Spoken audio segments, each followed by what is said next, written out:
ಪ್ಲೇಟ್ನಲ್ಲಿ ರಾಗಿ ಮುದ್ದೆ, ಬಿಸಿ ಬಿಸಿ ನಾಟಿ ಕೋಳಿ ಸಾರು. ಆಹಾ, ಇಷ್ಟಿದ್ಮೇಲೆ ಕಾಯೋದುಂಟೆ ಸ್ವಾಮಿ. ಕಣ್ ಮುಚ್ಕೊಂಡ್ ಬಾರ್ಸೋದೆ, ಅದು ಸೆಕೆಂಡ್ ಗ್ಯಾಪು ಇಲ್ದೆ. ಒಂದಾದ್ಮೇಲೆ ಒಂದು ರಾಗಿ ಮುದ್ದೆ, ಲಬಕ್ ಸ್ವಾಹ ಗುಳುಂ ಸ್ವಾಹ.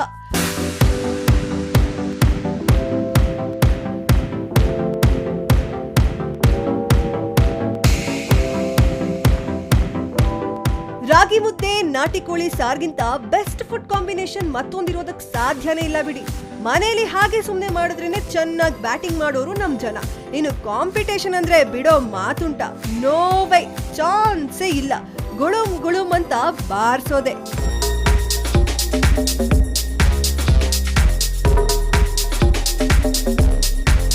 ಈ ರೀತಿ ನಾಟಿ ಕೋಳಿ ಸಾರಿನ ಜೊತೆ ರಾಗಿ ಮುದ್ದೆ ತಿನ್ನೋ ಕಾಂಪಿಟೇಷನ್ ನಡೆದಿ